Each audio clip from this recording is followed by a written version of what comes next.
Olá, bem-vindos à nossa exploração de hoje. Temos aqui um material bem instigante, né? São trechos de A Base do Entendimento. E o ponto central, pelo que parece, é um convite. Um convite para ir além, sabe? Além daquelas práticas espirituais que talvez a gente já conheça bem. A gente parte de citações fortes como "Meu reino não é desse mundo" ou "Cesse do homem cuja respiração está em suas narinas". Então a nossa ideia aqui é mergulhar fundo nisso, tentar entender o que eles querem dizer com abandonar velhos marcos e buscar um contato mais direto, mais, íntimo com o infinito. É o que o texto sugere, né? Exatamente. O material, ele realmente nos desafia a olhar para essa jornada da consciência.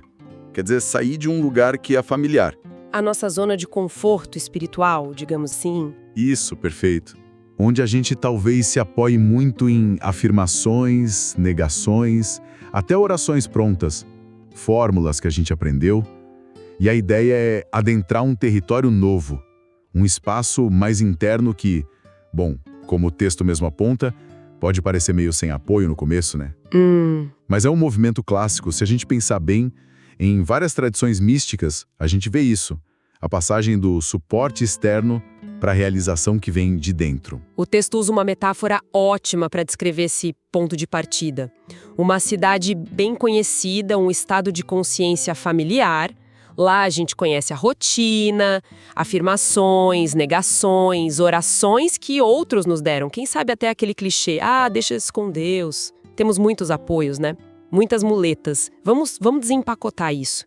O que essa familiaridade representa na visão desse texto? Olha, representa aquela fase inicial, sabe? E muitas vezes ela é necessária na busca espiritual. A gente busca segurança em quê? Em estruturas externas. Palavras de mestres, textos sagrados, rituais, práticas que outros estabeleceram. É um estágio válido, com certeza. Funciona como um alicerce. Mas tem um mas aí, né? Tem um mas. O argumento central do material é que para ir além, para alcançar uma compreensão mais profunda, é preciso soltar esses velhos marcos. Mesmo que no começo a sensação seja de estar perdido, de não ter onde se segurar. O texto até fala que a felicidade em ver esses marcos sumindo depende de quão firme a pessoa se agarra à nova ideia, à nova perspectiva. É preciso coragem para soltar o conhecido, né? Muita coragem.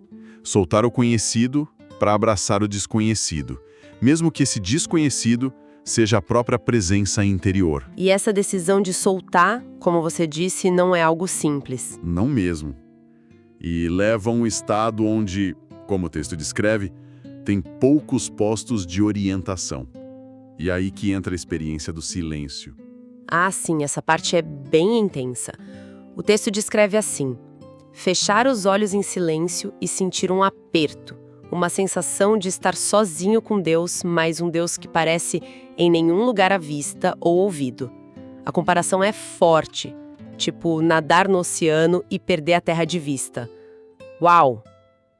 Isso pode soar bem desafiador, talvez até assustador para quem está acostumado com conexões mais, digamos, tangíveis. É desafiador, sim, porque a proposta é uma mudança fundamental de orientação. O convite não é mais para falar sobre Deus, ou orar por um Deus externo, ou se apoiar em ideias sobre Deus. A proposta é tornar-se um com essa presença. É sentir conscientemente essa unidade, como o texto coloca. Sentir, não só pensar sobre. O apoio de palavras, sem pensamentos direcionados, pode gerar dúvida, desconforto, é natural. Imagino a mente gritando: tô fazendo certo? Cadê Deus nisso tudo? Eu não tô sentindo nada. Sem dúvida. Por isso o texto bate na tecla da paciência, da perseverança. Ele compara os pioneiros desbravando um deserto, sabe? Abrindo um caminho novo onde antes só tinha o desconhecido. É um processo de desbravar o próprio espaço interior, de se familiarizar com essa quietude que, na verdade, não é vazia. Ela é plena de uma presença diferente daquela que a gente buscava fora. E essa jornada para dentro, esse desbravamento do silêncio, parece ter consequências bem práticas, segundo o texto. Especialmente na forma como se vê a cura, né? O material descreve uma evolução interessante nesse ponto. Sim, a evolução na prática de cura é um ponto-chave para ilustrar essa mudança de consciência. O texto descreve um ponto de partida que talvez seja mais comum para quem estuda metafísica. Tipo, a ideia de transmitir saúde para alguém. Isso. Transmitir uma ideia de saúde, de harmonia, do praticante para o paciente. Isso pode envolver palavras ditas ou em silêncio, às vezes até direcionando o pensamento para a pessoa pelo nome, focando na condição que precisa ser corrigida. Parece uma abordagem mais mental, talvez. O praticante usa o entendimento dele para meio que projetar uma verdade sobre a situação do outro. Justamente. Mas aí o texto aponta para um avanço importante, o que ele chama de tratamento impessoal. Nesse estágio, o praticante não precisa mais ficar abordando mentalmente o paciente ou a condição específica. A prática se volta para dentro. O praticante conhece a verdade, a realidade de Deus como a única presença e poder dentro da sua própria consciência. Peraí. Então a cura deixa de ser algo direcionado para fora e vira um reconhecimento interno. Como assim? Esse avanço marca o ponto crucial, a virada de chave. A mudança de uma prática que era mais mental para uma realização que é espiritual. O praticante se torna conscientemente ciente de uma presença divina dentro de si.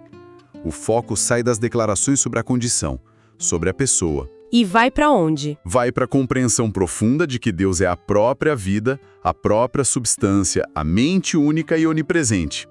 Nesse processo, como diz o texto, o praticante diminui, quer dizer, o ego, o esforço mental diminuem, e o divino interior cresce, assume o comando. A cura vira um transbordamento dessa consciência interna. Não é mais um fazer, é um ser. Nossa. E a consequência disso, pelo que eu entendi do material, é que o esforço mental diminui muito. Conforme essa consciência espiritual se aprofunda, aqueles erros dos sentidos, doença, falta, conflito, começam a ser vistos mais facilmente pelo que são, ilusão.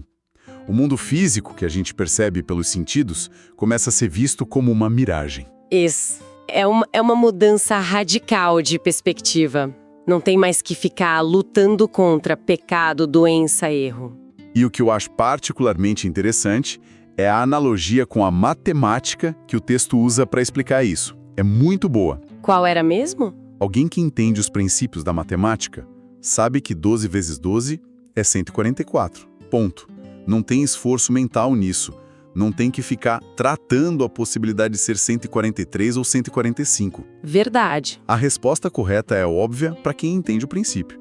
Da mesma forma, a consciência que despertou espiritualmente perceberia a harmonia que já existe no ser sem precisar tratar ou lutar contra a ilusão da discórdia. Então a ilusão se dissolve não porque a gente luta contra ela, mas porque a gente reconhece que ela é ilusão. Tipo, algo sem substância, lei, realidade, causa ou efeito, como diz o texto. É como não lutar contra uma miragem no deserto. A gente só reconhece que não é real e continua andando. Exatamente essa a ideia.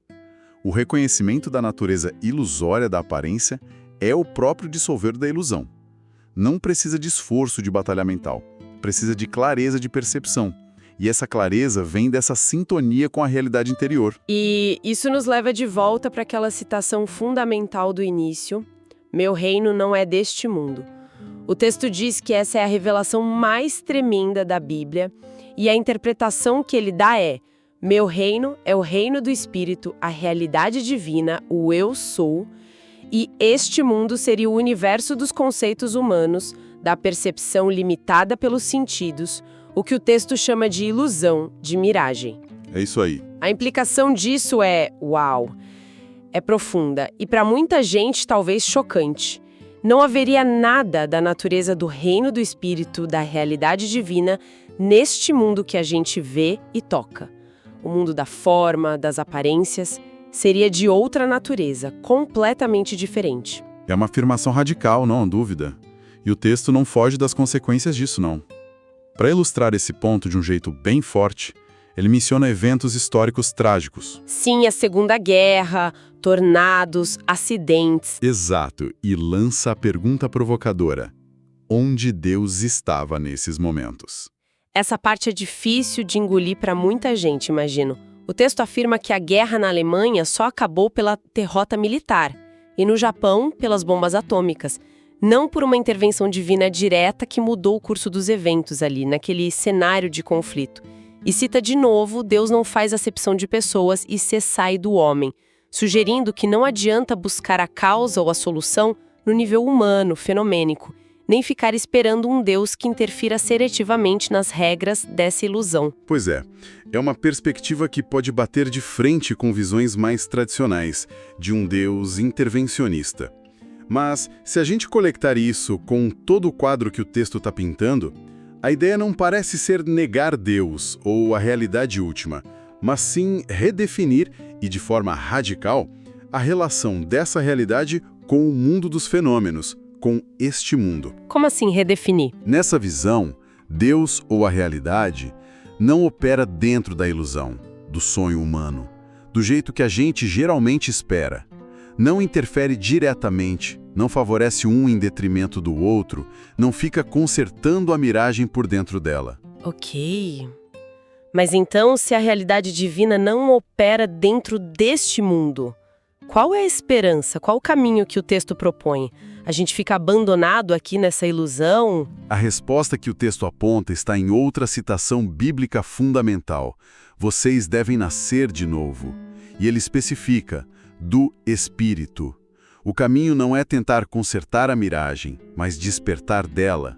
É elevar a consciência para se identificar não mais como um ser humano mortal, sujeito às leis aparentes da matéria, do acaso, mas se identificar como o quê? Como espírito, como vida divina, alma imortal. Entendi. Então a proposta é ver este mundo como a miragem que ele é, sem ficar tentando curar ou salvar o mundo nos termos dele, mas focar em despertar dessa percepção limitada. Tipo a citação, desperta tu que dormes e Cristo te iluminará. O despertar é interno, na consciência de cada um. Isso mesmo. E isso, claro, redefine completamente o propósito da prática espiritual que está sendo descrita aqui. O foco sai do aperfeiçoamento humano nos termos comuns, tentar acabar com guerra, com pobreza, mudar sistemas sociais que são parte inerente deste mundo. E vai para onde? O esforço vai para sintonizar-se conscientemente com a realidade do meu reino interior. Uma consciência de Deus onde a harmonia já é. Onde não existem esses opostos, bem e mal, saúde, doença, paz e guerra, que marcam a ilusão. As muitas moradas na casa do Pai, que o texto menciona, seriam então estados dessa consciência divina, una, harmoniosa, acessível por esse despertar espiritual individual. Essa parece ser a interpretação que o texto sugere. Não são lugares físicos, mas níveis de realização dessa consciência única, onde a paz, a plenitude, não são coisas a serem alcançadas, mas a própria natureza do ser. Ok, a teoria é fascinante, profunda. Mas aí vem a pergunta inevitável. Tá, mas isso é prático. No dia a dia, na vida real, com boleto para pagar, desafios, relacionamentos, o texto antecipa essa pergunta, né? Sim, ele antecipa. E a resposta que ele dá é curiosa. Ele não entrega uma fórmula, um passo a passo. Ele meio que devolve a bola, sabe? Joga a responsabilidade para a convicção interior de quem está lendo ou ouvindo. Basicamente diz, confie no seu instinto, na sua intuição. A validação tem que vir de dentro, da experiência de cada um. E acrescentar algo que, num primeiro momento, parece um paradoxo. A sugestão de não ter medo de abandonar as coisas deste mundo. Como isso funciona na prática? Parece sugerir uma renúncia total, tipo largar tudo. É um ponto delicado, que merece atenção. Acredito que a chave está em como a gente interpreta esse abandonar as coisas deste mundo. Se a gente olhar o contexto de toda a filosofia apresentada, não me parece ser necessariamente uma renúncia física, vender tudo, ir morar numa caverna, mas sim uma renúncia na consciência. Como assim? Abandonar a identificação com o mundo dos fenômenos como sendo a realidade última, Deixar de buscar segurança, felicidade, realização nele. Entende a diferença? Acho que sim. É mais sobre onde a gente coloca a nossa fé, nossa confiança, nosso senso de identidade. Menos no mundo externo e mais nessa realidade interna. Parece ser isso. Ao ancorar a consciência no meu reino interior, na realidade espiritual como a única substância e lei, a experiência do mundo externo começa a se transformar. O texto sugere que harmonias mais e melhores apareceriam de forma tangível, pessoas certas, lugares, recursos necessários, mas seriam reconhecidas de um jeito diferente. Reconhecidas de jeito diferente, como assim? Não seriam vistas como resultado do esforço pessoal, do planejamento humano, da luta, da manipulação das leis da ilusão. Seriam reconhecidas como manifestações da graça divina, como a expressão natural, espontânea, dessa consciência interior com a qual a pessoa está sintonizada. Ah, entendi. A mudança fundamental é interna, na percepção, na identificação, mas o reflexo aparece externamente, só que sem aquela tensão, aquele esforço de tentar controlar ou consertar a miragem por dentro dela. Faz sentido. A praticidade, então, está nessa transformação radical da percepção e da fonte de onde se espera o bem. Não é sobre mudar o mundo lá fora, mas mudar a consciência que percebe o mundo. Essa parece ser a essência da praticidade que ele propõe. É um caminho interno, com consequências externas, mas a causa primeira é sempre a consciência. Fascinante. Então, vamos recapitular um pouco nossa exploração desse material. A gente partiu de uma cidade conhecida, né? Práticas espirituais, com apoios externos, orações prontas, afirmações, ensinamentos de outros, e fomos convidadas a entrar num espaço interno de silêncio.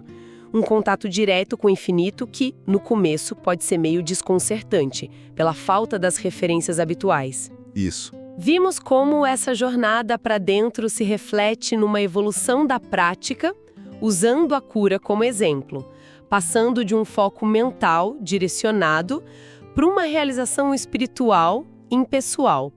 E chegamos ao coração da filosofia apresentada aqui, a interpretação radical de meu reino não é deste mundo, que coloca o mundo dos fenômenos como uma espécie de ilusão, de miragem, e a realidade verdadeira como sendo puramente espiritual, interna. O convite final, portanto, não é para ficar tentando consertar ou salvar este mundo, mas sim para despertar dele, através de um novo nascimento no espírito, como o texto diz.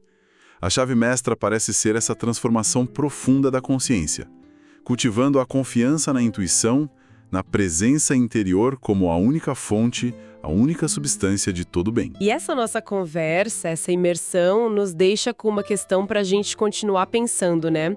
Algo que vai um pouco além do que o texto explicitou. Se alguém adota profundamente essa perspectiva que o reino real é interno e o externo é tipo um sonho, uma ilusão da qual a gente busca despertar, como isso mudaria a percepção do propósito, do significado das experiências do dia a dia? Mesmo as mais dolorosas, as mais desafiadoras, como aquelas que o texto citou, guerras, acidentes, perdas, como o sofrimento e a alegria são vistos sob essa luz, com essa visão de mundo? É uma pergunta que fica ecoando, né? Se a realidade última é a harmonia do meu reino interior, qual o papel das experiências na miragem? São só obstáculos para a gente ignorar? Ou elas têm alguma função nesse processo de despertar? É algo que com certeza convida a uma ponderação contínua, bem além desta nossa conversa de hoje.